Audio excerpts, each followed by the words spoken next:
Uma boa noite a todos vocês que nos acompanham no Lente Católica nesta noite. É uma alegria tê-los por aqui e já aproveito para fazer a você o convite aí de que convide, divulgue para mais pessoas esse nosso momento de encontro, de conversa nessa noite, em que nós falaremos um pouquinho sobre a história e sobre a iconografia, o simbolismo contido na imagem de Nossa Senhora Aparecida, Rainha e Padroeira do Brasil. É uma alegria estar com todos vocês e esta live ficará depois salva no canal da Academia Católica e vocês poderão, enfim, mesmo depois da live, recomendá-la, repassá-la, porque este de fato é um conteúdo precioso para todos os católicos do Brasil, do mundo, mas sobretudo para nós brasileiros. Essa mensagem da imagem de Aparecida, ela se refere especialmente a nós brasileiros. Então, é sempre uma alegria. E como eu disse na semana passada, nós estamos começando com esse projeto, de sempre termos esse nosso encontro às segundas-feiras, às 20 horas. Esse nosso projeto ele é fixo, será o dia do nosso encontro. E a partir da semana que vem, nós começaremos a receber aí alguns convidados, algumas pessoas que nos ajudarão a refletir um pouquinho mais sobre essa temática que nós vamos começar hoje. Hoje nós vamos começar a falar sobre a história e a iconografia de Aparecida, e depois nós vamos desenvolver um pouco mais esse conteúdo, falando dos seus desdobramentos em relação ao próprio destino do Brasil. Então, qual é o destino que a providência divina reserva ao Brasil? Como o Brasil nasceu? Qual é a influência da fé católica, da fé cristã em solo brasileiro? Por que o Brasil era e é a terra de Santa Cruz? Então, tudo isso a gente vai procurar responder através desse nosso projeto da Lente Católica. Começaremos, vamos inaugurar esse projeto. Começamos com Nossa Senhora já na semana passada, falando dos dogmas marianos, e daremos sequência falando a respeito do Brasil, a respeito da devoção à Nossa Senhora da Conceição Aparecida. Então, corre, divulga esse conteúdo aí para os seus contatos, para os seus conhecidos. Siga o perfil da Academia Católica no Instagram, se você ainda não nos segue. Se inscreva no nosso canal no YouTube, o nosso canal no YouTube é a Academia Católica. Lembrando que este é um apostolado mantido e conduzido pela comunidade católica Pantocrator. E não esqueça, ao se inscrever no nosso canal da Academia Católica no YouTube, de ativar o sininho para que você receba as notificações. E aí tudo aquilo que a gente for postando lá de novidade, você pode ter acesso, pode nos acompanhar em tempo real.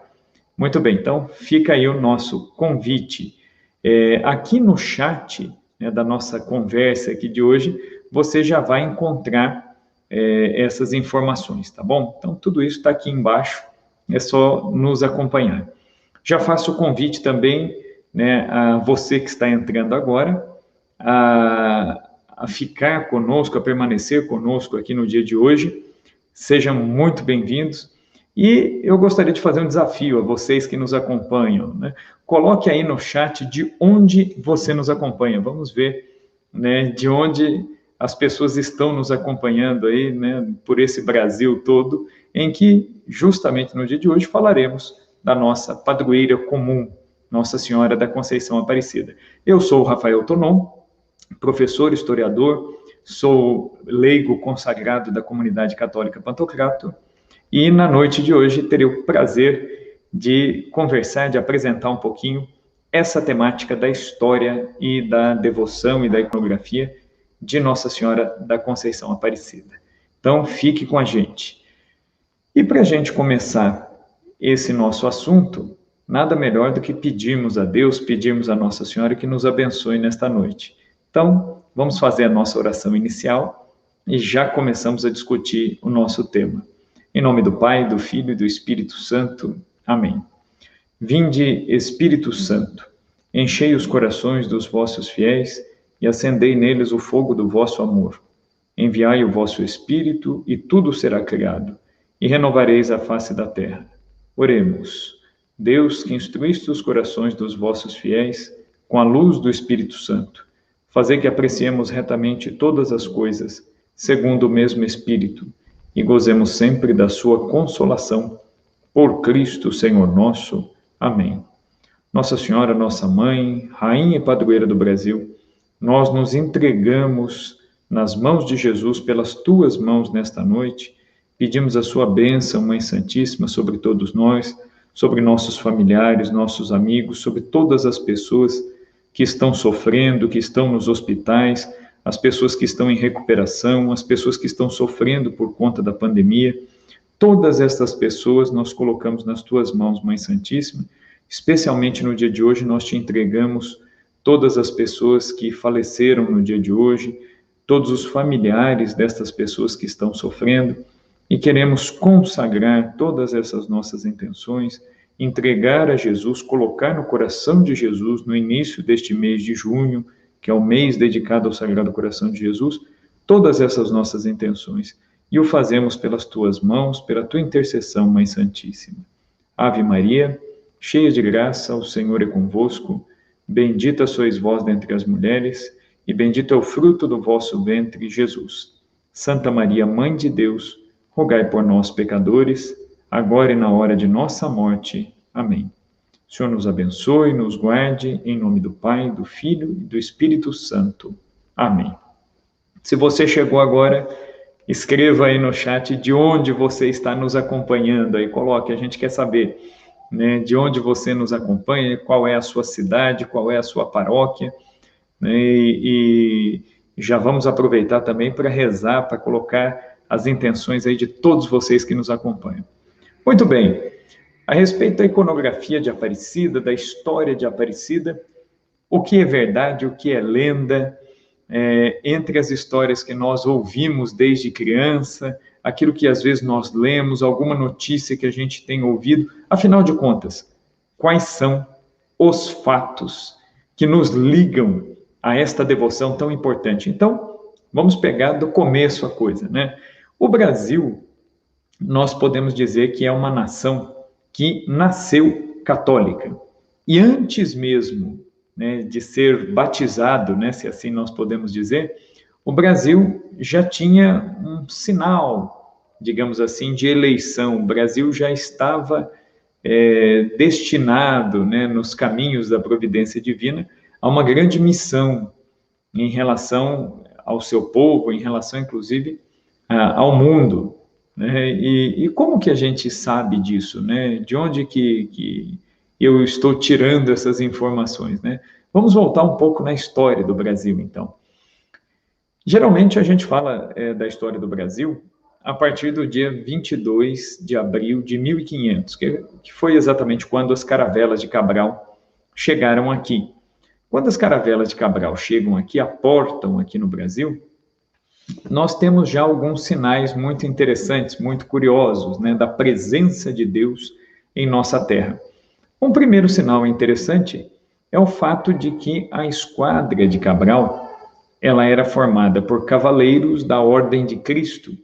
A Ordem de Cristo, ela é a antiga Ordem dos Cavaleiros Templários. Né? Os Cavaleiros Templários, eles foram extintos na Idade Média por um decreto do Papa Clemente V, que foi induzido a erro pelo rei da França a acabar com essa ordem monástica militar.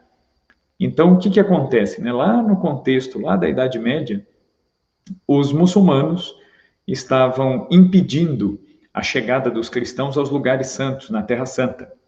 Então, e também uma série de inconvenientes, né, estavam acontecendo. Cristãos estavam sendo sequestrados, vendidos como escravos, cristãos estavam sendo mortos, atacados, e os lugares santos estavam sob ameaça. Essas ameaças, elas duraram um período de mais ou menos 400 anos. A Igreja Católica demorou 400 anos para reagir a isso. No ano de 1095, então, o Papa Urbano II, ele convoca a Primeira Cruzada, com o intuito de libertar os lugares santos, né, de libertar tanto os territórios, né, os espaços materiais que estavam ligados à vida de Jesus, como também libertar os cristãos que estavam lá na Terra Santa. E aí, então, vários grupos saíram da Europa e, movidos pela fé, movidos pelo desejo de resgatar, de libertar esses irmãos cristãos, mas também os lugares santos, vários grupos foram se organizando, entre eles os templários, que receberam esse nome porque eram monges, cavaleiros, que tinham como missão, como carisma, defender os peregrinos que iam visitar a Terra Santa. O rei Filipe IV, né, encurtando a história, que era rei da França, né, também chamado de Filipe o Belo, ele cobiçava, assim, né, profundamente, né, ele desejava, de alguma maneira, se apossar dos bens materiais que a Ordem dos Templários estava herdando. Os Templários, pelo trabalho, o bom trabalho que eles faziam, eles começaram a ganhar muitas doações, inclusive muita gente deixava herança para a Ordem. Então, eles passaram a ter muitas propriedades, passaram a ter muito dinheiro, passaram a gerir um patrimônio muito grande. E o rei da França, pretendendo, de alguma maneira, ter influência sobre esse patrimônio, ele induz o Papa Clemente V a erro, e o Papa acaba sendo convencido aí pelos argumentos do monarca e resolveu extinguir a Ordem dos Templários. E essa ordem, infelizmente, ela deixa de existir, mas em Portugal, o rei de Portugal pediu uma concessão ao Papa de que em Portugal a ordem continuasse a existir.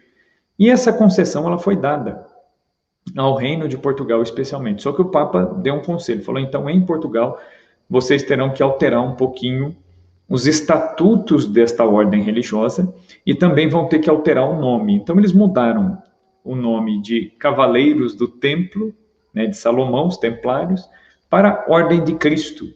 E adotaram como símbolo a cruz, né, a cruz grega, que tem as pontas iguais, vermelha, né, que é a cruz que a gente chama de cruz de Malta, né?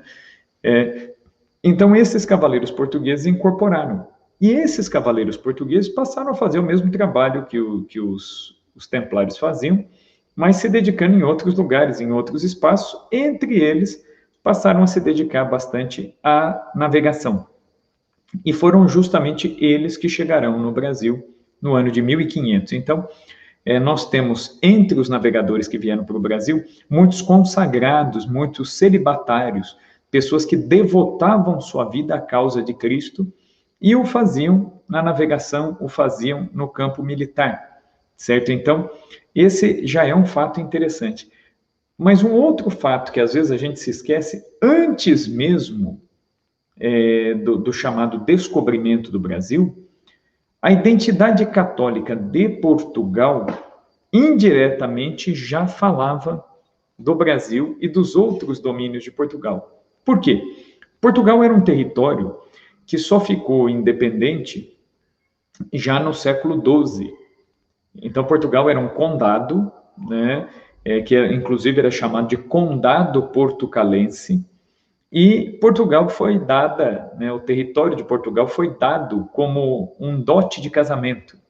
Então, o rei de Castela, quando ele casou sua filha com Dom Henrique da Borgonha, Dom Henrique de Borgonha era um dos filhos do rei da França, era o 10º filho do rei da França, ele não tinha chance nenhuma de ocupar o trono, e ele servia como um soldado mercenário, ele lutava por dinheiro. E o rei de Castela estava querendo expulsar os muçulmanos dos seus territórios e contratou Henrique de Borgonha, que teve um sucesso muito grande no resgate das terras de Castela. E o rei, pensando em manter Dom Henrique por perto, fidelizá-lo ali, né, nesse trabalho de proteção, de amparo militar, ofereceu a mão de sua filha, Dona Leonor, a Dom Henrique. E então, Dom Henrique de Borgonha se casa com uma das filhas do rei de Castela e recebe como dote de casamento o condado portucalense.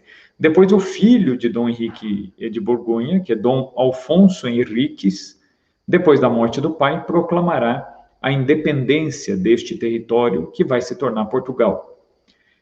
Então, esse território ele se torna independente mediante uma guerra que Dom Alfonso Henriques vai mover contra os seus parentes em Castela.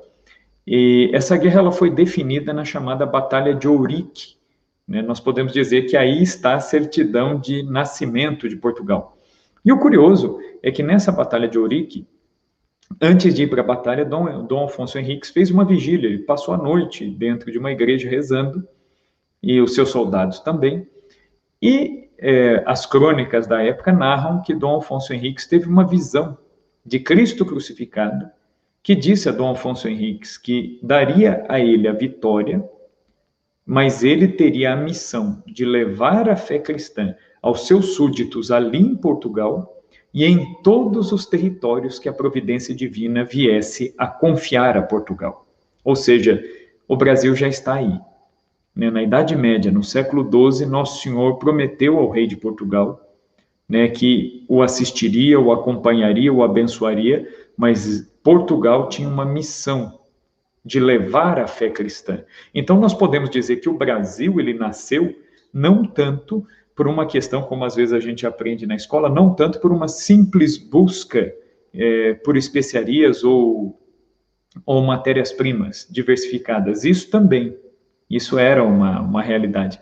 Mas nós podemos dizer, sem medo de errar, que o Brasil nasceu de um esforço apostólico de Portugal de levar a fé católica a todos os povos de territórios que eles iam ocupando e dominando.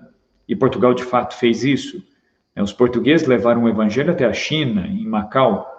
Os portugueses levaram a fé católica à Índia. Os portugueses levaram a fé católica à América, aqui para nós. Levaram a fé católica até a África. E onde os portugueses chegavam, a fé católica chegava junto. Então, e aí, em 1500, Cabral chega aqui. Cabral era um homem devoto de Nossa Senhora. Dentro da nau de Cabral, dentro da cabine da nau de Cabral, veio uma imagem de Nossa Senhora da Esperança, uma imagem feita de pedra. Essa imagem, ela voltou a Portugal, ela existe, é uma imagem que está na igreja de Belmonte, a cidade de Belmonte, que é a terra natal de Pedro Álvares Cabral. Essa imagem está lá. Mais abaixo, acima, fica essa imagem de Nossa Senhora da Esperança, que é uma imagem de Nossa Senhora segurando o menino Jesus no colo, com um vestido verde, e Nossa Senhora oferece uvas ao menino Jesus. Então, essa é a imagem de Nossa Senhora da Esperança, que acompanhou Cabral dentro da sua cabine, uma imagem de pedra. É muito curioso, que é de pedra, algo resistente, e ao mesmo tempo Nossa Senhora da Esperança. Nós podemos dizer que o Brasil é a terra da esperança. O Brasil é a terra da esperança em vários sentidos. O Brasil é a terra da esperança no sentido da nossa capacidade produtiva. Nós somos, hoje, o maior exportador de grãos do mundo, por exemplo. O Brasil é o celeiro do mundo.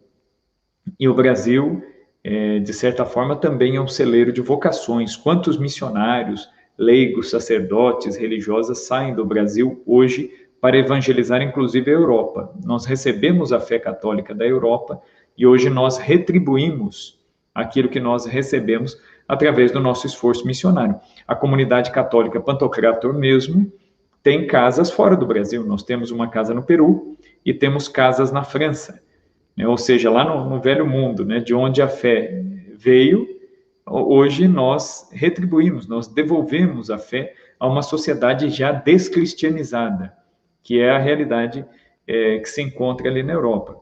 Então, o Brasil é um celeiro.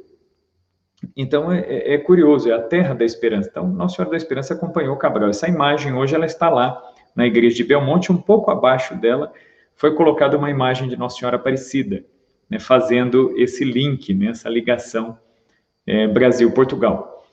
Outro detalhe interessante, no convés da caravela principal que chegou ao Brasil, havia um altar portátil com um quadro de Nossa Senhora da Piedade, a Pietà, Nossa Senhora com Cristo morto nos braços. Era diante desse quadro que o Frei Henrique de Coimbra rezou missa diária.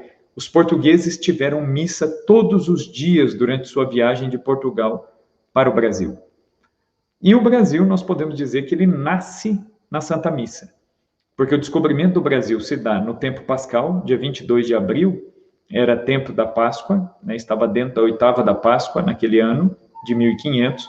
O ano de 1500 era um ano jubilar, dos 1500 anos da encarnação do Verbo de Jesus Cristo. Então, é muito curioso também o Brasil ter sido descoberto justamente nessa nessa época. E a primeira missa que é rezada aqui no Brasil foi rezada no dia 26 de abril de 1500, que é o dia de Nossa Senhora do Bom Conselho. No altar da primeira missa estava a imagem de Nossa Senhora da Esperança, que veio junto com Cabral, e o Brasil recebeu como seu primeiro nome Terra de Santa Cruz. Então, o Brasil é um país eucarístico e mariano. Há essa marca no Brasil de um país eucarístico e mariano.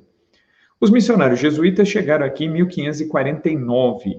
Em 1549, o padre Manuel da Nóbrega, curiosamente, evangelizando os índios, catequizando os indígenas, quando foi falar dos apóstolos de Cristo, ele ouve dos índios um relato bastante curioso, né? Quando ele fala de São Tomé, os índios dizem, esse a gente conhece, ele andou por aqui.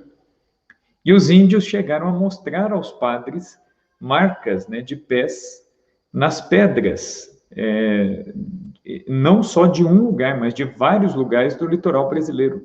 Os jesuítas foram identificando essas pedras que teriam a marca do pé de São Tomé, que os índios chamavam de Zumé, e diziam assim, não, ele esteve aqui, ele nos falou desse Deus de vocês, que morreu crucificado, etc. e tal. E isso deixou os padres jesuítas, assim, extremamente espantados, assustados com isso. Falou, mas vocês já ouviram? Falou, sim, ele já esteve aqui. Né? Então, o Brasil, nos desígnios da providência divina, ele tem um destino muito, muito grande, né? Muito, muito bonito, muito belo. E esse destino qual é? Ser a terra da Santa Cruz. Ser a terra que carrega no seu nome o sinal da redenção, o sinal da salvação. Aí, muito bem. No Brasil, a fé foi se desenvolvendo. No ano de 1580, o rei de Portugal, naquela altura, era Dom Sebastião I, que lutou na Batalha de Alcácer Quibir, na África. E nesta batalha, Dom Sebastião desapareceu. Né? Então, até hoje é um enigma histórico isso, né? Não há, evidências, né, de rastros de Dom Sebastião. Eles não encontraram o cavalo, a espada, não encontraram nada, não encontraram nem vestígios. Isso, inclusive, deu origem ao chamado mito do sebastianismo, aquela ideia de que Dom Sebastião, em algum momento, iria retornar. Né, em algum momento de grande crise, de grande desgraça para Portugal, Dom Sebastião voltaria para resgatar Portugal. Então, esse mito, inclusive, vai aparecer na obra do Camões, né? Os Lusíadas do Camões, ele acaba resgatando muito dessa visão sebastianista, né, que é uma visão até um pouco messiânica. Então, quer dizer, Dom Sebastião desaparece, ele não deixa herdeiros. E aí surge uma crise de sucessão dinástica. Quem vai ocupar o trono de Portugal? E a ocupação do trono de Portugal acabou nas mãos de Filipe II, que era rei da Espanha. Ele vai se sentar sobre o trono tanto de Portugal quanto da Espanha. Né? Então ele vai se tornar um monarca duplo. E aí ele vai unificar esses territórios. E ocorreu aquilo que na história a gente chama de União Ibérica. O que é a União Ibérica? É a junção, né, de Portugal e Espanha. Essa junção durou de 1581 até 1640. Em 1640, Dom João, que era da família dos Bragança, dinastia dos Bragança, que tinha um parentesco com o rei, vai promover uma guerra, uma luta pela independência de Portugal, e ele faz um voto a Nossa Senhora. Né, Dom João, que será depois o rei Dom João IV, ele vai até Vila Viçosa, onde há um santuário dedicado a Nossa Senhora da Conceição, e no santuário de Vila Viçosa, Dom João fará uma promessa solene a Nossa Senhora, prometendo, né, dizendo a Nossa Senhora que se ela desse a vitória às tropas portuguesas e eles reconquistassem a sua independência, então ela seria proclamada padroeira de Portugal e todos os seus domínios, e não só padroeira, mas rainha de Portugal. Então, é muito interessante isso que Dom João IV diz, né? E isso tem um peso espiritual muito grande, né? Que Dom João, ele diz que Nossa Senhora não seria simplesmente a padroeira, ela seria a rainha. Seria ela que reinaria sobre Portugal e seus domínios. E eles ganharam a guerra de independência, Em 1640, Portugal recupera a sua autonomia e Nossa Senhora é proclamada. Dom João vai mandar coroar a imagem de Nossa Senhora da Conceição em Vila Viçosa, manda uma série de presentes à imagem de Nossa Senhora, e Nossa Senhora é proclamada Rainha de Portugal e seus domínios. Portanto, Nossa Senhora, desde 1640, do ponto de vista civil, ela foi proclamada padroeira do Brasil. Então, Nossa Senhora da Conceição já era padroeira do Brasil. Era padroeira de Portugal e de todos os seus domínios. Essa divisão de Brasil, Portugal, essa divisão geográfica, que às vezes a gente tem na cabeça hoje em dia, ela é fruto da visão da geografia moderna que nós temos. Mas se nós pensarmos no Brasil colônia, não se tinha essa referência do Brasil como algo separado de Portugal. Brasil, o que era o Brasil? O Brasil simplesmente era o território português de além-mar. Ou seja, o Brasil é uma extensão, né, de Portugal, né? Então, quer dizer, não há uma divisão, né, entre o que é o Brasil, o que é Portugal, onde começa um território, onde termina outro. Era tudo a mesma coisa. Eles entendiam assim. Então, se Nossa Senhora é padroeira de Portugal, ela é padroeira do Brasil. Se Nossa Senhora reina sobre Portugal, ela reina sobre o Brasil. Então, a devoção a Nossa Senhora da Conceição, ela se arraigou muito aqui no Brasil. Muitas igrejas, muitas paróquias, muitos lugares foram dedicados a Nossa Senhora da Conceição. Por quê? Afinal de contas, ela era a padroeira do reino de Portugal, né, do Império Português. E é muito curioso, né, que essa devoção à Nossa Senhora da Conceição, ela foi algo assim tão arraigado, e já era, desde a Idade Média, algo tão arraigado entre os portugueses, que foi uma devoção que só foi legalizada, digamos assim, pelo poder público. Porque já havia essa veneração à Nossa Senhora como a Imaculada Conceição. Isso é muito curioso porque o dogma da Imaculada Conceição, ele ainda não tinha sido proclamado. O dogma de Nossa Senhora, né, a verdade de fé que diz que Maria foi preservada do pecado em vista do seu papel na história da salvação como mãe de Deus, né, este dogma, essa verdade de fé, só foi proclamada em 1854 pelo Papa Pio IX, né, dia 8 de dezembro de 1854, dia da Imaculada Conceição, né, dia de Nossa Senhora da Conceição. Foi o dia que Pio IX proclamou esse dogma. Então, como não era dogma de fé, era uma questão aberta. Os católicos, por exemplo, que dissessem que não acreditavam que Maria era imaculada, até aquele momento eles não estariam errados, não estariam em pecado. Por quê? Porque o dogma não havia sido definido. Então havia uma discussão dentro da igreja, né? Sobretudo havia uma briga entre os franciscanos e os dominicanos. Os franciscanos defendiam com unhas e dentes o dogma da Imaculada Conceição, né? E outras ordens religiosas também, né? No século XVIII também houve uma discussão muito ampla, né? Vários santos defendendo a Imaculada Conceição de Nossa Senhora. Mas, por outro lado, tinha muitos teólogos, sobretudo os dominicanos, que diziam que Nossa Senhora não era imaculada. E aí, né? Então a igreja foi amadurecendo isso aí, e até que o Papa definiu isso, mas só no século XIX. Agora, Portugal, muito antes disso, Portugal já venerava o privilégio da Imaculada Conceição de Nossa Senhora, né? E já rezava e já pedia intercessão e já venerava esse privilégio antes mesmo de a igreja proclamá-lo, defini-lo, né? Então, isso tem um caráter profético também, né? Então, aqui no Brasil, essa devoção ela se espalhou por todo canto. Era já a padroeira do Brasil. Em 1717, Nossa Senhora vai se manifestar aqui no Brasil de maneira sensível. Quando eu digo de maneira sensível, eu estou dizendo sensível mesmo, a ponto de os nossos sentidos conseguirem alcançá-la. Ela vai se manifestar através de uma imagem. Eu tenho aqui atrás, aqui de mim, uma réplica, né, da imagem original de Nossa Senhora da Conceição Aparecida. É assim que Nossa Senhora vai se manifestar, como a Imaculada Conceição, aqui no Brasil, através do achado de uma imagem sua. Então, aqui no Brasil, a grande manifestação mariana, a gente pode dizer, em teologia, a gente chama isso de mariofania. O que é mariofania? É uma manifestação de Maria Santíssima. Isso é uma mariofania. Quando Nossa Senhora aparece ao longo da história da Igreja, seja através de uma imagem, de um sinal, de formas muito variadas, geralmente há uma mensagem. Em Aparecida, a mensagem de Nossa Senhora é a sua própria imagem. A imagem é a mensagem. Aqui Nossa Senhora não apareceu pessoalmente. Aqui Nossa Senhora não disse nada. Ela apenas apareceu como uma imagem muito simples e a mensagem está contida na imagem.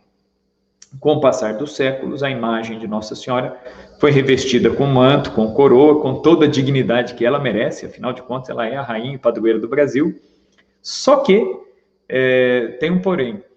Ao recobrir a imagem, alguns detalhes da iconografia, da riqueza da mensagem que Nossa Senhora quer transmitir, ela acaba não aparecendo tanto. Então, por isso que é importante a gente resgatar isso. Então, sobre o achado da imagem de Nossa Senhora Aparecida, há muita história. Tem muita gente que, inclusive, diz assim, né? Isso aí é lenda, não há uma certeza histórica a respeito disso. Eu já vi muita gente defendendo até teorias de que a imagem ela seria uma criação dos padres que teriam colocado essa imagem ali e que nada disso teria acontecido. Mas quando a gente vai olhar para a história desmente esses argumentos. Por quê? Porque existem vários documentos primários que falam sobre o achado da imagem. Os dois principais documentos são uma nota sobre o achado da imagem, escrito por um padre jesuíta. Essa nota, os padres jesuítas pregaram uma missão ali na paróquia de Guaratinguetá. Eles pregaram missões por 12 paróquias ali na região do Vale do Paraíba. Entre essas paróquias estava a paróquia de Santo Antônio de Guaratinguetá. A paróquia de Santo Antônio de Guaratinguetá, ela é do ano de 1654. É uma paróquia bastante antiga, né? Então, Guaratinguetá é uma cidade muito antiga. Aparecida não existia. Quando a imagem de Nossa Senhora foi encontrada, o território ali, que hoje é Aparecida, pertencia a Guaratinguetá. Esse território, que hoje é a cidade, forma a cidade de Aparecida, ele só foi emancipado politicamente de Guaratinguetá em 1929. Então, é algo relativamente recente, né? Não tem 100 anos ainda da emancipação de Aparecida, né? Como município separado ali de Guará. Então, a paróquia de Guaratinguetá foi local dessa missão dos jesuítas, em 1748. E aí, nessa missão, 2 padres pregaram as missões populares, atenderam confissões, etc. e tal. E esses padres narraram para um outro padre, que era o cronista, que era um teólogo muito refinado, né? Que é o padre Silveira, dos jesuítas. O padre Silveira, ele fez uma notinha, né? Eu vou ler para vocês, esse é o relato mais antigo do achado, né, da imagem de Nossa Senhora Aparecida. Quer ver? Eu vou colocar aqui, ó. Aqueles 2 sacerdotes, esse aqui é o relato original. Esse relato ele ficou perdido, né? Ele foi escrito pelo padre Francisco da Silveira no dia 15 de janeiro de 1750. E esse relato ele ficou perdido no arquivo da Companhia de Jesus até 1945. E ele foi achado por um padre brasileiro, um jesuíta brasileiro, que é o padre Serafim Leite, que em 1945, no ano em que acabou a Segunda Guerra Mundial, ele achou esse documento, que é a notícia histórica mais velha do achado da imagem de Nossa Senhora Aparecida, né? Esse relato, ele foi escrito 32 anos depois da pesca da imagem. Então, quer dizer, ele está muito perto, né? As pessoas envolvidas no achado da imagem, elas estavam vivas ainda. As testemunhas oculares estavam vivas. Então, esse é o documento mais velho, ó. Ele é curtinho, vou ler para vocês. Ele foi redigido em latim. Aqui, eu estou fazendo uma tradução livre aqui, né? Pode ser que tenha alguma imprecisão, é uma tradução bem livre aqui que eu estou fazendo. Eu não estou fazendo aqui uma tradução técnica, né? Vamos lá. Aqueles 2 sacerdotes dos nossos chegaram a 12 paróquias, além de outras capelas particulares dos povoados, nos quais permaneceram por alguns dias, a fim de atenderem o mais possível o bem espiritual dos participantes, né, dos fiéis. Chegaram finalmente à Capela da Virgem da Conceição, situada na vila de Guaratinguetá, que os moradores chamam Aparecida, porque, tendo os pescadores lançado suas redes no rio, recolheram primeiro o corpo e depois, em lugar distante, recolheram a cabeça. Aquela imagem foi moldada em argila de cor azulada, famosa pelos muitos milagres realizados. Muitos afluem de lugares afastados, pedindo ajuda para as suas próprias necessidades. Esse é o registro, simples assim, né? Falando do achado da imagem. E relata um dado que é verdadeiro, né? Que é interessante, que a imagem é feita de barro azulado. Na verdade, o barro de que a imagem de Nossa Senhora Aparecida é feita é um barro cinza azulado, né? Ele tem uma tonalidade cinza meio azulada, assim. E esse barro, né, depois de muitos anos, né, já no século XX, é que foi feita uma análise desse barro, né? Quando a imagem de Nossa Senhora Aparecida sofreu o atentado em 1978, e a imagem foi quebrada, ela foi partida em 163 pedaços, né, num atentado, um jovem protestante, ele quebrou a imagem dentro do seu nicho na Basílica Velha. Aí, olhando os cacos da imagem, foi possível ver a cor do barro, que é esse cinza azulado mesmo. Então, quer dizer, a descrição dos jesuítas, ela bate certinho com a imagem. E esse barro cinza azulado, depois que fizeram vários exames, constataram que é barro paulista. É um barro próprio daqui do estado de São Paulo. Então, a imagem de Nossa Senhora Aparecida, ela foi feita com barro paulista, barro daqui do estado de São Paulo, muito provavelmente barro da região de Santana do Parnaíba, pertinho ali de São Paulo, né? Porque ali naquela região houve uma grande produção de imagens de barro cozido. A imagem original de Nossa Senhora Aparecida, ela é feita em barro cozido, e é barro provavelmente dali, de Santana do Parnaíba. Né? Então, há uma probabilidade muito grande. Essa é a notícia mais antiga. Depois, a outra fonte primária, né, a segunda notícia mais antiga, né, a respeito do achado da imagem, é uma notícia que foi escrita em 1757. Essa notícia foi escrita pelo padre João Moraes de Aguiar, né, no livro do tombo da paróquia de Santo Antônio de Guaratinguetá. Né? Então, ele faz uma descrição dos fatos ali. Né?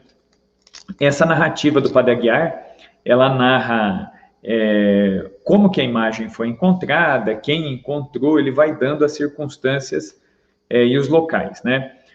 E aí ele comete um erro, né? O padre Aguiar, na hora que ele faz o registro, ele fala que a imagem foi encontrada no ano de 1719, um pouco mais ou um pouco menos que essa data. Então, ele não consegue colocar a data precisa. Só que ele diz que a imagem foi achada justamente na ocasião em que a Câmara Municipal de Guaratinguetá mandou, né, que os pescadores saíssem a apanhar todo o peixe que conseguissem para a visita do Conde de Assumar, que era o governador nomeado para a região de São Paulo e Minas Gerais, e que passaria ali por Guaratinguetá, subindo para a região de Ouro Preto.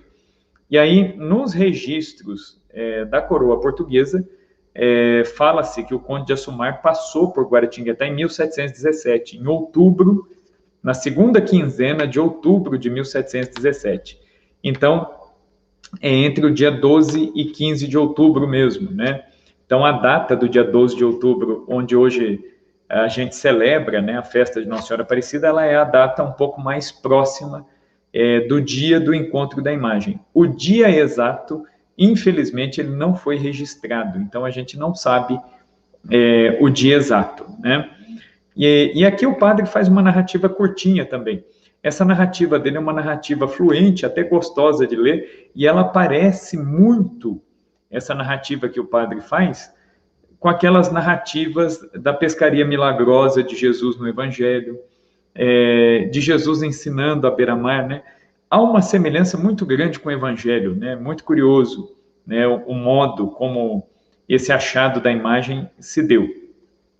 Então, aqui ele vai falar o seguinte, ó, eu vou pegar aqui a descrição do padre aqui. Vamos lá, ó, ele diz assim, no ano de 1719, pouco mais ou pouco menos, passando por esta vila de Santo Antônio de Guaratinguetá, em direção às Minas, o governador delas e de São Paulo, o conde de Assumar, Dom Pedro de Almeida, Portugal, foram notificados pela Câmara os pescadores para que apresentassem todo o peixe que pudessem haver para o dito governador. E os pescadores, entre muitos dos que foram chamados, saíram a pescar também Domingos Martins Garcia, João Alves e Felipe Pedroso com suas canoas. Então, provavelmente foi um em cada canoa, pela descrição, né, em 3 canoas diferentes. E eram canoas rasas, né, muito semelhantes às canoas que os índios usavam, né? E aí a narrativa diz aqui, ó, iniciaram a pescaria no porto de José Correia Leite, distante do Itaguaçu, cerca de 6 quilômetros rio acima. E destaca que naquela longa distância a pescaria foi infrutífera.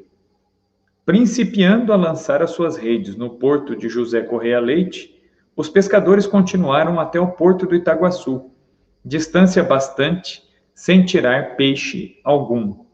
Naquela região, o rio Paraíba era todo sinuoso e as suas margens cobertas de vegetação, com muitas passagens alagadiças, próprias para a proliferação de peixes.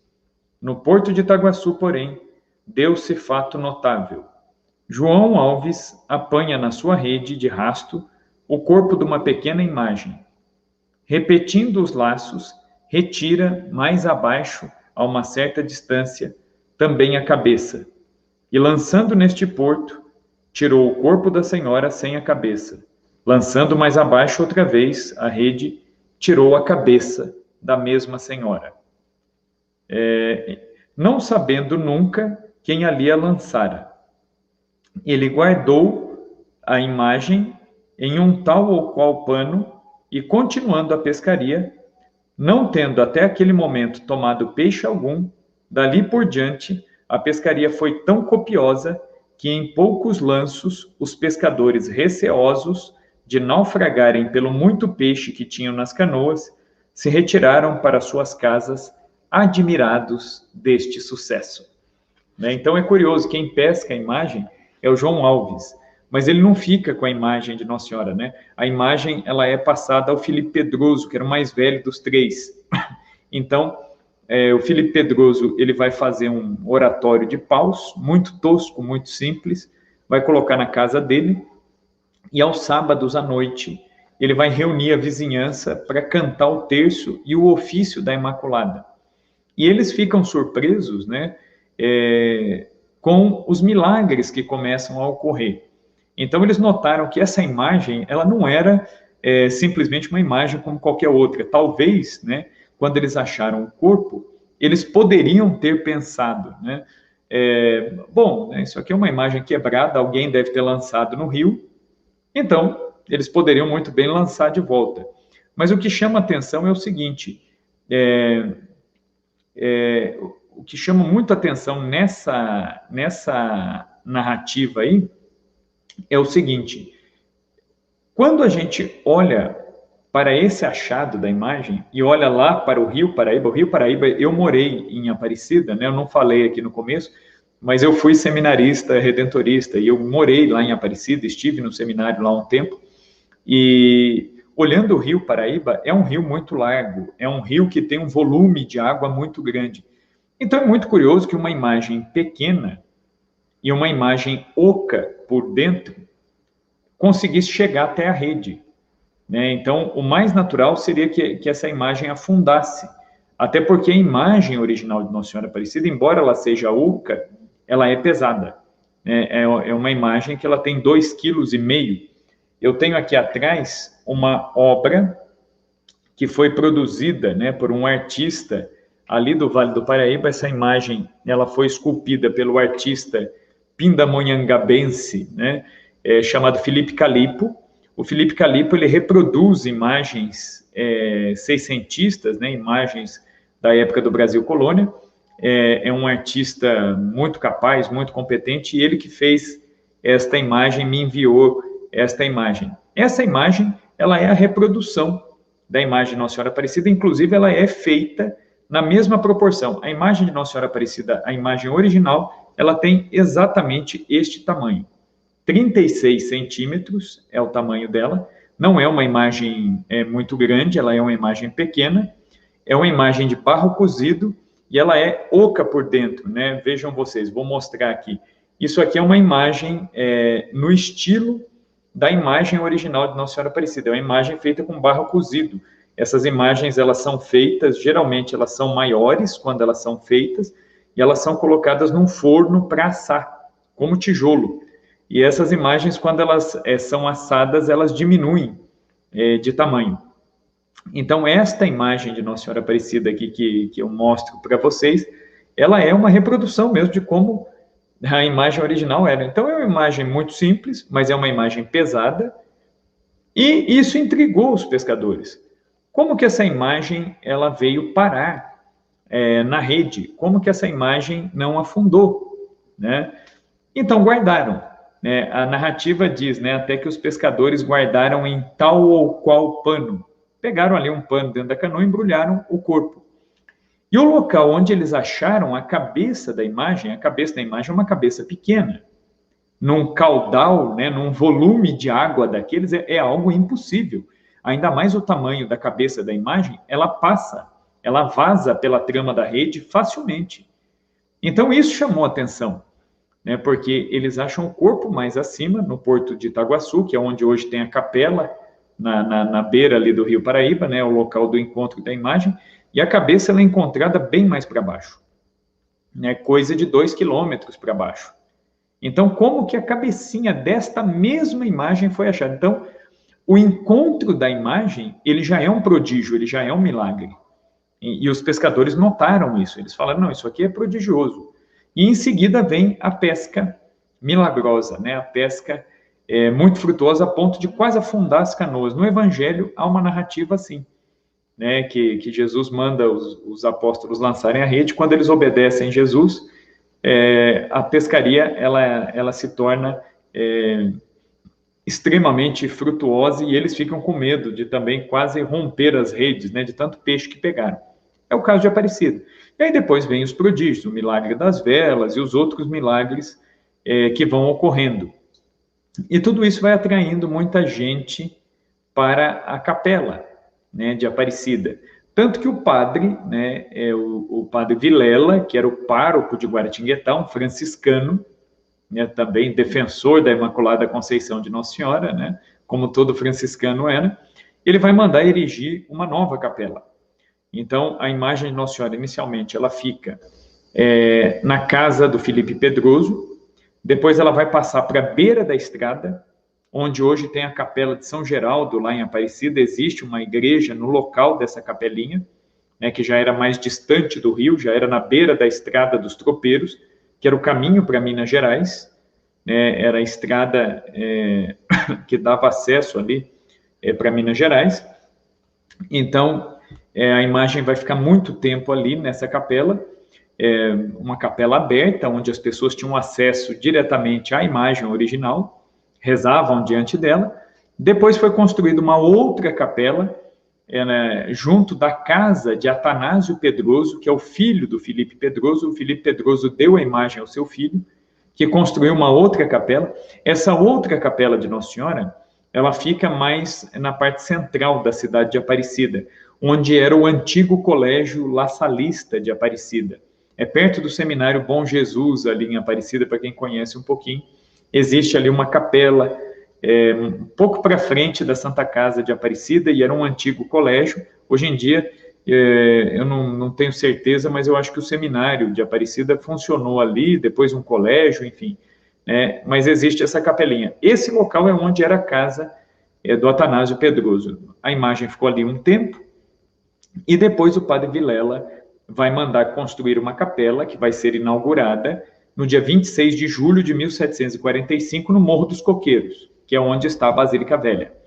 Então, essa capela maior, mais espaçosa, vai ser benzida, né? Ela será benta na festa de Santana, né? 26 de julho de 1745. E vai ser a casa de Nossa Senhora até a segunda metade do século XIX.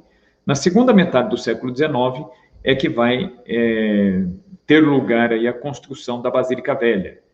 E a Basílica Velha ela será concluída pelo cônego Joaquim do Monte Carmelo, né, que vai inaugurar as instalações da Basílica Velha em 1888, que é o mesmo ano da abolição da escravidão e o mesmo ano em que a princesa Isabel doa a coroa à Nossa Senhora Aparecida. É o ano em que se encerram ali as obras da Basílica Velha. Então, o culto à Nossa Senhora ele foi se espalhando, né? E como a imagem ficou muito tempo na beira da estrada, muitos viajantes, muitos tropeiros, passando ali por Aparecida e ouvindo as histórias de Nossa Senhora, eles levavam essas histórias consigo. Então, a fama dos milagres e da mensagem de Aparecida, ela começou a se espalhar para todo lado. Então, a devoção à Nossa Senhora Aparecida, ela foi se tornando muito comum. Agora, o que as pessoas sabiam? Sabiam que se tratava de uma imagem de Nossa Senhora da Conceição, como nós vemos aqui, só que era uma imagem que não estava deste jeito. A gente vai colocar aí para vocês verem como que a imagem estava, né? Vocês vão ver aí, isso. Essa imagenzinha que vocês estão vendo aí, ela é uma das primeiras fotos, né, de Nossa Senhora Aparecida, né? Vocês podem ver que, originalmente, a imagem, ela tinha o cabelo amarrado, né? O cabelo estava preso num coque com flores de maracujá em volta do cabelo, né? A flor de maracujá, né, é algo tipicamente brasileiro, e é muito curioso que os missionários jesuítas e os franciscanos, quando chegaram aqui no Brasil e foram catequizar os índios, um dos instrumentos que eles usavam para catequizar os índios era justamente a flor de maracujá, porque a flor de maracujá ela tem um pedúnculo interno, né, onde sai uma haste, que é a mesma flor, mas com 3 hastes ali de dentro. E os jesuítas usavam isso como estratégia para ensinar o mistério da Trindade. É uma mesma flor, mas são 3 pedúnculos. É um só Deus, mas são 3 pessoas, Pai, Filho e Espírito Santo. Curiosamente, Nossa Senhora aparece com essas florzinhas de maracujá enfeitando o seu cabelo, né? Nada mais propício, né? Porque Nossa Senhora, ela é, entre todas as criaturas humanas, a mais próxima da Trindade. Ela é a filha predileta de Deus Pai, ela é a mãe de Deus Filho, ela é a esposa do Espírito Santo. Então, Nossa Senhora, ela tinha o cabelinho preso, né? É uma imagem pouco usual da Virgem Maria. Nós não costumamos ver Nossa Senhora desse jeito. Outro detalhe importante, aí tem a outra foto aí, a gente vai colocar aí, essa é a foto da imagem hoje em dia, né? Ela está numa definição melhor aí, essa é a imagem original. Uma coisa interessante que dá para ver aí, Nossa Senhora usa uma gola, né, mais larga, né, um vestidão mais largo, que é um vestido muito parecido com aquele que as escravas utilizavam aqui no Brasil. Também nada mais propício, né, Nossa Senhora aparecer com um saião próprio das escravas, porque ela, por excelência, é a escrava do Senhor. Né? Eis aqui a escrava do Senhor, faça-se em mim, segundo a tua palavra. Essa é uma outra mensagem que a imagem de Aparecida traz. Então, Nossa Senhora aparece usando uma flor, que é própria aqui da nossa terra, usando o saião, que é próprio das escravas, numa época em que o Brasil vivia o horror da escravidão, essa mancha da escravidão na nossa história, que foi algo terrível, né? Um sofrimento indizível para o povo negro, e a imagem aparece enegrecida. A imagem original de Nossa Senhora Aparecida, ela é cor café, né? A imagem, ela não chega a ser negra, tão escura quanto essa imagem que eu tenho aqui, né? Ela é um pouco mais clara, ela lembra uma cor café meio acanelada, porque a imagem, ela tinha pintura. Então, dá para perceber que a imagem, em algum momento na sua história, ela teve pintura. Então, dá para perceber que o vestido, né, de baixo, de Nossa Senhora tem algumas tonalidades, né, de vermelho, né, o grená, e o manto é azul, né, que são as cores que eram utilizadas em Portugal para pintar as imagens de Nossa Senhora da Conceição. E pela análise que os artistas fizeram, dá para ver que tem alguns resquícios de policromia, de pintura mesmo, de douramento, em pequenos enfeites no vestido, como desenhos de florzinhas e alguma coisa assim. Então, isso existia. Né? Nos cabelos tem as florzinhas, como eu disse para vocês. O rosto da imagem é muito curioso, né? Quer ver? A gente vai voltar à imagem da imagem original. Hoje em dia, vocês vão ver o rostinho dela. É um rosto bem redondinho, né? E Nossa Senhora, ela até parece mais gordinha, né? Mais rechonchuda, né? E porque aí, ó, aí dá para vocês verem as bochechas bem cheias, o pescoço, né? Tem até uma marquinha no pescoço, né? E por quê? Porque, de fato, né, não é que ela parece que está mais gordinha, ela está. Quando a gente pega a imagem original de lado, dá para ver a barriga, a protuberância, né? É uma imagem de Nossa Senhora grávida. É Nossa Senhora esperando o menino Jesus, é a mulher do Apocalipse. Né? Lá no capítulo 12 do livro do Apocalipse, São João vai dizer, né? Eu então, João, vi um grande sinal que apareceu no céu. Uma mulher vestida de sol. Ela tinha a lua debaixo de seus pés. E aí vai falar que ela estava em dores de parto, né, para ter o seu filho. Então, a imagem de Nossa Senhora Aparecida é a imagem da mulher do Apocalipse. Né? Então, é Nossa Senhora grávida, esperando o menino Jesus, né? Debaixo dos seios da imagem de Nossa Senhora Aparecida, há um cinto, né? Essa daqui eu vou pegar aqui, a imagem mesmo, a reprodução, para que vocês vejam bem de perto aqui, ó. Deixa eu colocar aqui bem de perto da câmera para que vocês vejam. Há um cinto bem debaixo aqui das mãos da imagem de Nossa Senhora. Né? Essa daqui dá para vocês verem aqui, ó, que ela tem o colarinho, como eu disse para vocês, que é um colarinho baixo, e aqui mais embaixo um cinto. Este cinto, né, que está aqui na imagem aqui de Nossa Senhora, ele é muito representativo. Por quê? Na cultura judaica, as mulheres, né, eu vou colocar Nossa Senhora até mais pertinho aqui. Na cultura judaica, as mulheres que tinham filhos ou que estavam grávidas, era um orgulho, era um sinal de bênção divina para as mulheres ser mãe, ter filhos. Então, o que as mulheres faziam? Elas amarravam um cinturão debaixo dos seios. Então, Nossa Senhora aparece com essa cinta. Essa cinta também aparece, por exemplo, na imagem de Nossa Senhora de Guadalupe.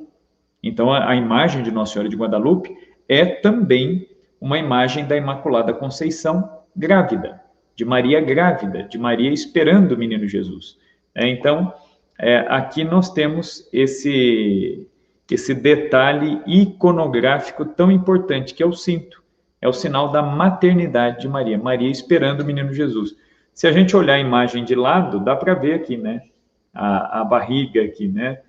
Na imagem original é mais evidente ainda, né? E por isso que o rosto é cheinho, né? Então, é a imagem de uma mulher grávida, de uma mulher esperando pelo seu filho. Outro detalhe importante, né? Nossa Senhora aparece com as mãos juntas, rezando. Então, Maria é aquela que intercede por excelência. Qual que é a grande missão de Maria na igreja? É aquela missão que aparece lá nas bodas de Caná, Lucas capítulo 2, em que Maria vem e diz para Jesus, eles não têm mais vinho. Né? E aí ela nem espera Jesus dar a resposta e já vai dizer para os empregados, façam tudo o que ele vos disser. Esse é o fundamento da devoção mariana. Por que a gente é devoto de Nossa Senhora? Para fazer tudo o que Jesus mandar. Né? Façam tudo o que ele vos disser. Então, Nossa Senhora está aqui na posição de intercessora. Agora, as mãozinhas de Nossa Senhora, elas formam um triângulo, que é o símbolo geométrico do quê? Da Trindade. É o mistério da Trindade. Né? Então, Maria, de novo, é a filha predileta do Pai, é a mãe de Deus Filho, a esposa do Espírito Santo. É o símbolo da Trindade. As mãos estão sob seu coração. Por quê? Porque Maria, conforme o Evangelho diz, é aquela que guardava todas as coisas no seu coração. Né? Santo Afonso dizia assim que aquilo que Jesus sofreu na carne, Maria sofreu no seu coração. Por isso que ela é corredentora, né? Ela é colaboradora na obra da salvação, na obra da redenção de seu filho Jesus. Então, tem todo esse simbolismo expresso aqui. É a grande mensagem de Aparecida. E talvez uma das maiores mensagens, né? Além das mãos postas aqui, uma das maiores mensagens está aqui, no sorriso. Não é muito comum a gente ver imagens de Nossa Senhora sorrindo. Geralmente, as imagens de Nossa Senhora aparecem muito Nossa Senhora olhando para o alto, né, para o céu, ou com o olho um pouco baixo, bastante meditativa. Em Aparecida, Nossa Senhora aparece sorrindo, né? E é um sorriso que é muito difícil de reproduzir, né? De todas as imagens, as réplicas de Nossa Senhora Aparecida que eu já vi, nenhuma consegue reproduzir satisfatoriamente aquilo que é a imagem original. Em 1999, dia 3 de outubro de 1999, eu estava no seminário e eu tive a graça, né, o privilégio de ver a imagem original. Na época, o reitor da Basílica de Aparecida era o padre Carlos Arthur, Anunciação. O padre Carlos Arthur faleceu em novembro passado, agora vítima da Covid. Ele era o reitor da Basílica, ele foi meu pároco na minha cidade natal, e ele nos convidou no seminário, falou, olha, quem quiser ver, uma vez por ano, o nicho da imagem é aberto, né, onde a imagem original fica, a imagem de Nossa Senhora Aparecida ela é retirada, ela é limpa, o manto é trocado todos os anos, e aí então a gente poderia ver a imagem, só ver a imagem.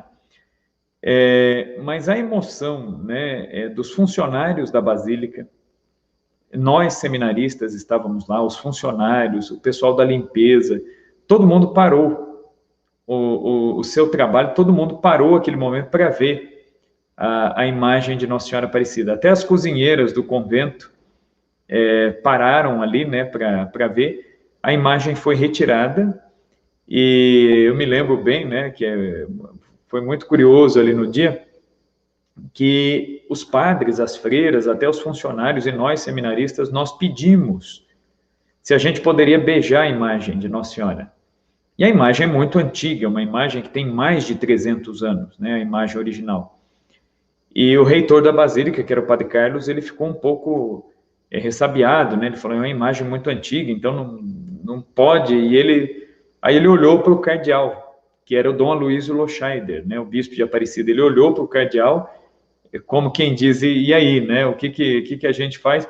E eu me lembro que o Dom Aloysio só fez que sim com a cabeça, para que deixasse as pessoas beijar a imagem de Nossa Senhora, chegar perto. Então aí foi tirado o manto, foi tirada a coroa, e nós pudemos nos aproximar um por um, diante da imagem original e beijar a imagem original. Eu me lembro que eu beijei as mãos, né, essas mãozinhas de Nossa Senhora, foi o que eu beijei, né, eu pus a mão sobre o ventre de Nossa Senhora, né, porque é uma imagem de Nossa Senhora grávida, onde está o bendito fruto do vosso ventre, que é Jesus, e beijei as mãos, né, da imagem de Nossa Senhora. E quando eu cheguei diante da imagem, eu olhei bem no rosto da imagem e dá para ver mesmo, né, os dentes da frente da imagem, eles aparecem, né, Nossa Senhora ela está sorrindo e os dentinhos da frente aparecem, né, nesse sorriso, né, de Nossa Senhora. Então, eu nunca vi uma imagem de Nossa Senhora Aparecida que conseguiu reproduzir. Essa minha mesmo, eu falei para o artista, dá para fazer os dentes? Ele falou, não dá, eu não consigo, né? E eu nunca vi mesmo, né? Só na imagem original. Esse é um detalhe que talvez Deus tenha reservado àquela imagem. E o que é muito curioso na imagem original é que é uma imagem simples. Ela é uma imagem de barro, né? E se a gente pegar o relato da criação, Deus fez o homem e a mulher do quê? Do barro. Então é muito curioso que Nossa Senhora tenha aparecido numa imagem de barro, né? Para dizer o quê? Que Nossa Senhora ela é feita daquilo que a gente é feito. Nossa Senhora ela é a mãe da humanidade caída, né? Ela é a mãe dos pecadores, né? E por que ela é a mãe dos pecadores? Justamente porque ela é como nós, né? Humana como nós, gente como nós somos gente, né? Mas preservada do pecado, né? Então é uma riqueza até o fato de a imagem ser de barro. significa que Maria é a nova Eva. A primeira Eva, né, que foi feita do barro por Deus lá no paraíso, ela pecou. Mas a nova Eva, feita pela mão de Deus, tirada do barro, tirada da terra, ela diz sim. A primeira disse não a Deus, mas a segunda diz sim. Então é curioso que a imagem ela é de barro. A imagem tem cor de barro, ela tem cor de terra. É para nos lembrar que nós, seres humanos, diante de Deus, a gente é pó, a gente é terra. Diante de Deus, a gente não é nada, né? Então, essa é uma das grandes mensagens aqui da imagem de Aparecida. Então, Nossa Senhora sorri para nós, né? Ela está rezando continuamente, ela é intercessora e ela sorri, independentemente do nosso pecado, independentemente da nossa vida, independentemente do que a gente leva diante dela, ela sorri. E diante dos milhares de devotos que desfilam todos os dias diante do nicho da imagem, para todos eles, Nossa Senhora sorri. Né? Por quê? Porque Nossa Senhora aponta no fundo, para quem? Para Cristo. Né? Bendito o fruto do vosso ventre, Jesus. A imagem também tem uma particularidade interessante, que ela é ligeiramente empinada. Essa minha aqui, ela não está assim. A imagem original, ela é empinada, ela tem um porte empinado para trás. Ao mesmo tempo que Nossa Senhora sorri para quem olha para ela, ela está ligeiramente inclinada para o alto. Maria é a mulher voltada para o alto, é a mulher voltada para a vontade de Deus. Nos pés da imagem, há um único anjo. Um único anjo. Isso é muito curioso também, porque nas imagens de Nossa Senhora da Conceição, geralmente existem 3 anjos, é o normal, da iconografia de Nossa Senhora da Conceição. Em Nossa Senhora Aparecida, há um único anjo, aqui no pezinho dela, e aqui dá para ver a lua, debaixo dos pés. E a serpente não é visível na imagem de Aparecida. Geralmente, nas imagens da Imaculada, a serpente aparece, Nossa Senhora pisando na serpente. Em Aparecida, ela não é visível. Talvez querendo nos dizer que, diante do poder da intercessão de Maria, que é a rainha dos anjos, o demônio, ele é invisível. O demônio, ele é imperceptível. A ação do inferno, ela é derrotada diante da grandeza da intercessão de Nossa Senhora. Por isso que o demônio não é visível na imagem de Aparecida. Na imagem de Aparecida, a glória é dada ao Filho, a glória é dada a Cristo, e o mal desaparece diante da glória que Maria dá a Deus através do seu sim. Então é interessante que a serpente não aparece aqui, e depois nós vemos aqui na imagem de Nossa Senhora um manto que está por cima, dá para ver que o manto, ela segura aqui o manto, o manto ele recai aqui nesta parte, e tem um vestido na parte de baixo, o vestido e o manto, como era próprio das mulheres judias, outro detalhe interessante é que hoje a imagem de Aparecida, ela aparece assim, o cabelinho da imagem de Nossa Senhora, ele está comprido, mas originalmente ele não era comprido, era um coque. Por que o cabelo ficou comprido? Pelo seguinte, com o passar dos anos, a imagem ela foi adquirindo alguns acessórios. Então, já no século XVIII, a imagem ela já era vestida com um manto. Não era um manto tão bonito, tão rebuscado como é hoje, era um manto mais simples, mas ela tinha um manto para protegê-la, inclusive do toque das mãos das pessoas. Na Basílica Velha, para vocês terem uma ideia, o nicho onde a imagem ficava, ele ficava aberto, ele era destrancado. Então, as pessoas tinham o costume de abrir e tirar a imagem original para rezar com ela. Então, o fato de a imagem original ainda existir é quase um milagre, porque ela foi muito manipulada. Ao longo da história, era para ter sido quebrada e danificada. Tanto é que a imagem original, ela até brilha, ela está gasta. De tanto que ela foi manipulada, de tanto que ela foi tocada ao longo da sua história. E ela tinha uma coroa de prata, inicialmente na cabeça, era uma coroa leve, de prata fina, de prata batida, que a gente fala, Isso funcionou assim durante um bom tempo. Em 1888, a princesa Isabel, depois eu vou falar dessa história, ela doa uma coroa de ouro à Nossa Senhora Aparecida, que é uma coroa pesada. e doa também um manto bordado a fio de ouro. O manto não é tão pesado, mas a coroa era. O Papa São Pio X, ele manda coroar solenemente a imagem de Nossa Senhora Aparecida em 1904. Então, em 1904, quando a imagem foi coroada, com a coroa dada pela princesa Isabel, surge um problema. O pescoço da imagem, né, a cabeça, ela foi encontrada separada do corpo. Então, como que fizeram para colar a cabeça no corpo? Usaram inicialmente cera de abelha. Só que quando foi colocada a coroa, a cera de abelha não era suficiente para segurar. Então, já não ficava muito. Então, passaram outros tipos de cola mais resistentes no pescoço da imagem.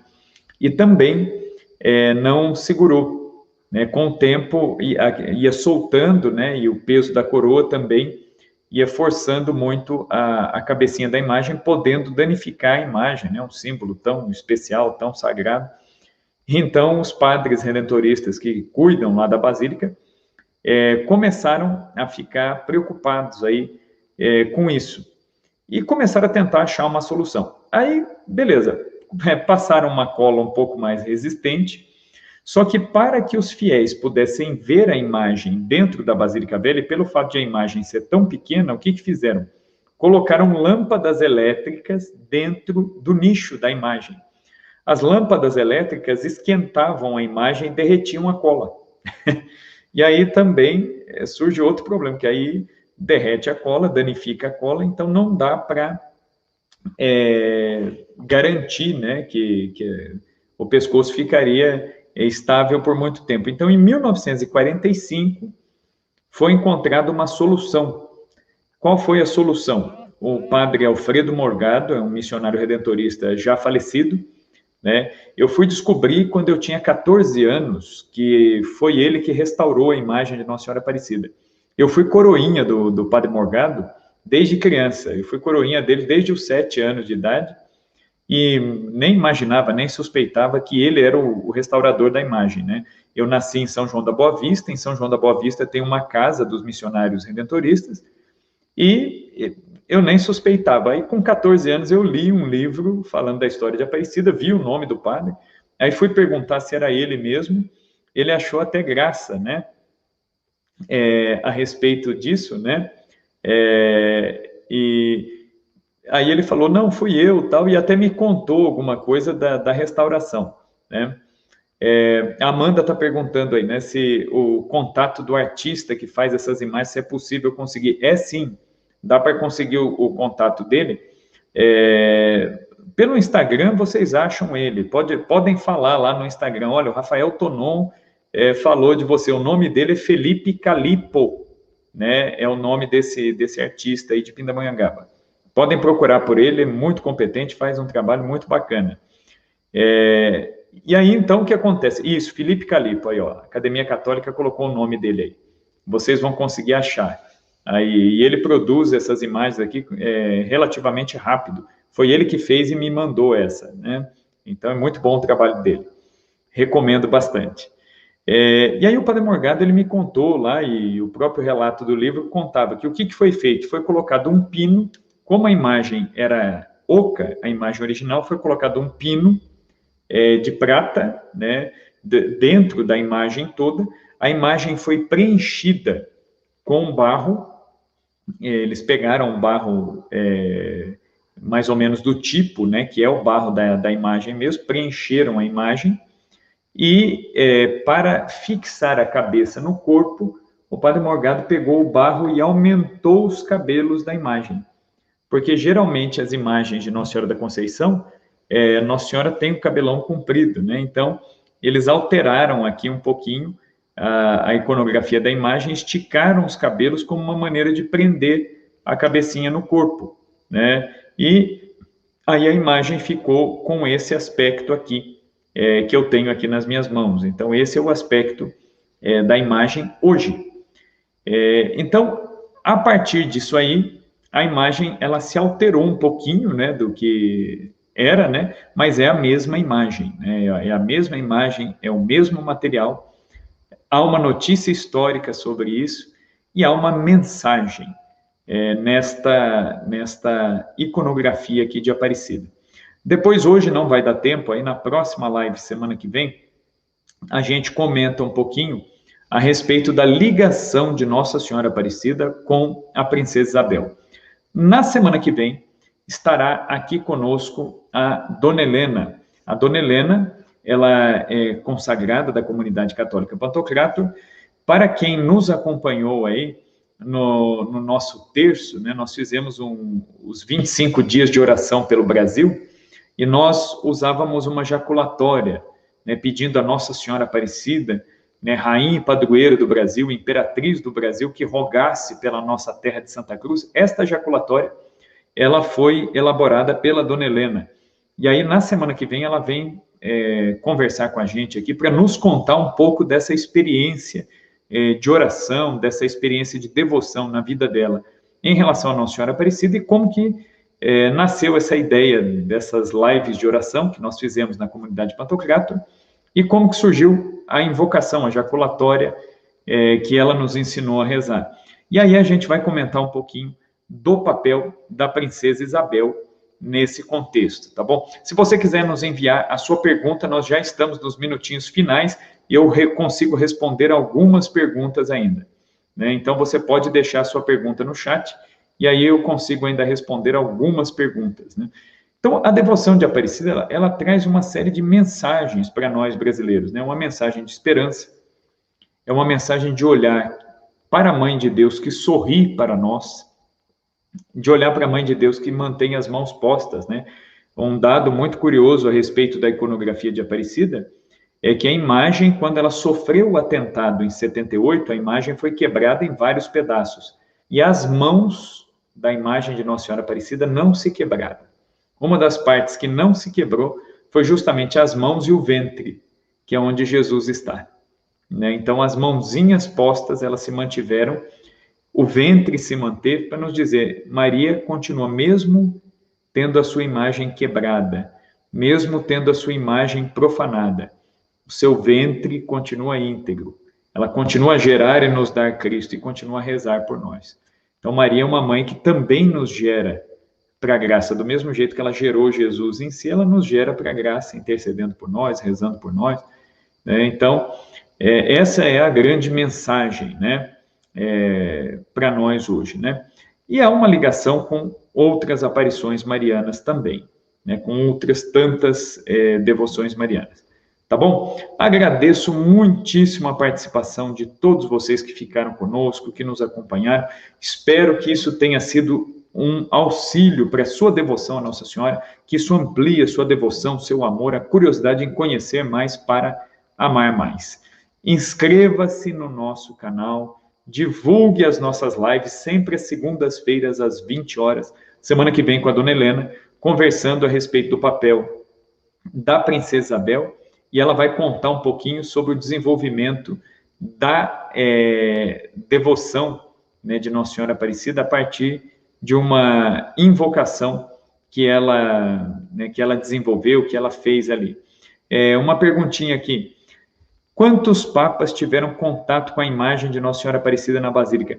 Contato físico mesmo com a imagem, isso é um dado muito curioso, né? Quando os papas estiveram em Aparecida, foram ao todo 3 papas, né, que visitaram Aparecida, que é o Papa João Paulo II, foi o primeiro papa a visitar Aparecida, depois o Papa Bento XVI, em 2007, e depois o Papa Francisco, em 2011, na Jornada Mundial da Juventude, né, ele esteve lá. Então, esses 3 papas estiveram em Aparecida. O único papa que pediu para pegar a imagem, para beijar a imagem, rezar diretamente com a imagem, foi o Papa João Paulo II. Porque, a princípio, eles iam colocar a imagem no altar onde ele rezaria a missa, a imagem original, mas não dariam a imagem assim para o Papa olhar, até pensaram, falaram, o Papa vai olhar a imagem e acabou. João Paulo II ele não quis, ele quis ver a imagem, ele quis pegar a imagem, rezou diante da imagem, com a imagem nas mãos, e depois ele abençoou a multidão com a imagem original de Nossa Senhora Aparecida. Então, ele quis ter esse contato com a imagem. Depois, o Papa Bento XVI, foi oferecido a ele, né, a possibilidade de ver a imagem. Perguntaram para ele, né, o senhor quer que desça a imagem para o senhor ver? E lá na Basílica já tinha sido instalado aquele nicho grande que tem, e a imagem de Nossa Senhora Aparecida, hoje em dia, ela vira, né, para a capela interna. Você já deve ter visto pela televisão, ela vira para dentro da capela interna. E aí ela fica abaixo, né, dá para ver. Aí o Bento XVI, ele viu ali, né, numa altura mais próxima, ele falou, não, tá bem, né, nessa altura que está, já está ótimo. Alemão, né, os alemães, eles não são tão afetivos assim, né, o João Paulo II, ele já quis ver. E o Papa Francisco foi a mesma coisa, né, ele ofereceram até para retirar a imagem, e ele falou, não, basta virar a imagem, eu olho pelo nicho. Então ele tocou, né, o Papa Francisco colocou a mão lá no nicho, e a imagem se voltou para ele, ele rezou diante da imagem, então eles tiveram contato mais diretamente. E teve 2 papas que tiveram um contato indireto com a imagem de Nossa Senhora Aparecida, né? Mas isso antes de serem papas, né? Que foi o Papa Paulo VI, o cardeal Montini, ele visitou o Brasil antes de ser eleito papa, então ele visitou algumas cidades e teve um contato, né, com a imagem de Nossa Senhora Aparecida, e o Pio XII também, antes de ser papa, né? Eles chegaram a ter esse contato, assim, porque a imagem de Nossa Senhora Aparecida, antigamente, ela saía do santuário, a imagem original, e visitava outros lugares. Aparecida pertencia à Arquidiocese de São Paulo, então, em várias ocasiões, a imagem era tirada de Aparecida e levada a São Paulo. Né? Muitas vezes a imagem foi levada a São Paulo. E foi levada a outras cidades, né, do Brasil. Por exemplo, ó, uma curiosidade interessante aí para quem é mineiro, né? A cidade de Santa Rita de Caldas, perto ali de Caldas, de Poços de Caldas ali, lá tem o Santuário de Santa Rita, o túmulo do servo de Deus, o padre Alderige. O padre Alderige, ele conseguiu que a imagem original de Aparecida, ela estava passando, né, pelo sul de Minas, indo para a cidade de São João da Boa Vista, onde tem o Santuário dos Redentoristas. A imagem iria para lá. Ele conseguiu fazer a imagem pernoitar, passar uma noite na igreja de Santa Rita.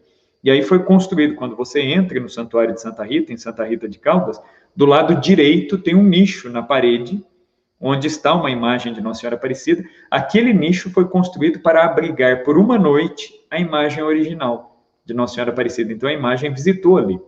Depois a imagem foi para São João da Boa Vista, a imagem original, e foi recebida por Dom Tomás Vaqueiro, que também está em processo de beatificação. Ele teve contato com a imagem original.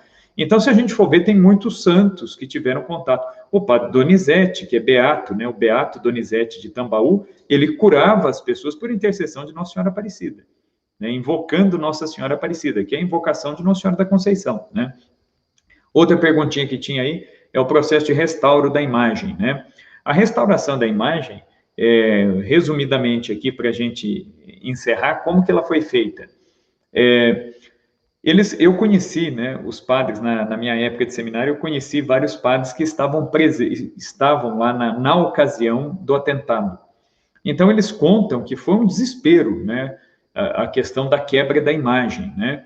Um dos padres era seminarista, ele me falou que estava ajudando a missa, ele ajudou a recolher os cacos da imagem. Então, foi algo assim muito triste, algo terrível, né? E aí, os padres, num certo desespero, colocaram todos os cacos numa caixa e entregaram ao arcebispo de Aparecida, e disseram para o Dom Geraldo Penido, né? O Dom Geraldo Penido também eu conheci pessoalmente, já nos últimos anos da vida dele.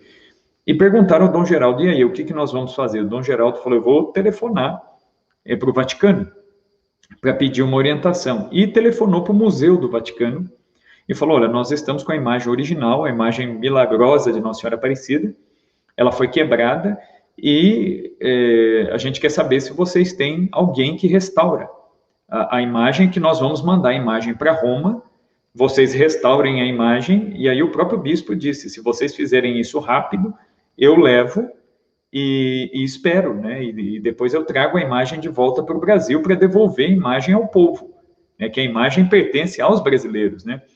E aí o próprio Museu do Vaticano falou, não, vocês não precisam fazer isso, não. Vocês têm aí no Brasil, pertinho de vocês, gente muito capacitada. E aí o Museu do Vaticano indicou um professor italiano que vivia aqui no Brasil e trabalhava no MASP, que era o professor Pietro Maria Bardi. E o Pietro Maria Bardi, né, então, Dom Geraldo telefonou para ele, ele falou, não, a gente pode fazer uma avaliação e o processo de restauração, então vamos trazer a imagem para São Paulo, que nós temos os equipamentos todos, e no MASP nós faremos. Só que o Pietro Maria Bardi, ele achou que, pela delicadeza que a restauração exigiria, ele falou, olha, eu já não tenho condições, mas pela idade, né, pelo tremor da mão, em mexer com algo tão delicado. Ele falou, mas eu tenho uma aluna minha que tem toda a capacidade, toda a competência de fazer isso, que era a Maria Helena Chartuni. A Maria Helena Chartuni era uma artista, uma restauradora muito boa já naquela época, mas uma pessoa muito afastada de Deus. Ela tem um testemunho bonito, depois quem quiser pode comprar o livro dela, né? Tem um livro dela que se chama A História de Dois Restauros, que é muito curioso, que a Maria Helena Chartuni, ela diz que enquanto ela restaurava a imagem de Nossa Senhora por fora, Nossa Senhora restaurava por dentro. Por quê? Porque ela nasceu em família católica, foi educada em colégio de freira, mas depois ela foi para a faculdade, vida universitária e tal, e se afastou de Deus. E o reencontro dela com Deus foi a restauração da imagem. E aí ela diz, muito curiosamente, né, que enquanto ela restaurava a imagem, a mãe dela ficava em casa rezando o terço, pedindo a Nossa Senhora que desse tudo certo, que a restauração saísse bem. Quando a restauração acabou, ela também estava restaurada, né, interiormente, né. A Maria Helena Chartuni, ela dá um testemunho muito curioso, muito bonito, em que ela diz que quando ela viu a reação dos brasileiros, a reação das pessoas em relação à imagem de Nossa Senhora, ela notou o tamanho do que estava na mão dela. Ela falou assim, aquilo que está nas minhas mãos é a fé do povo brasileiro expressa numa imagem, né?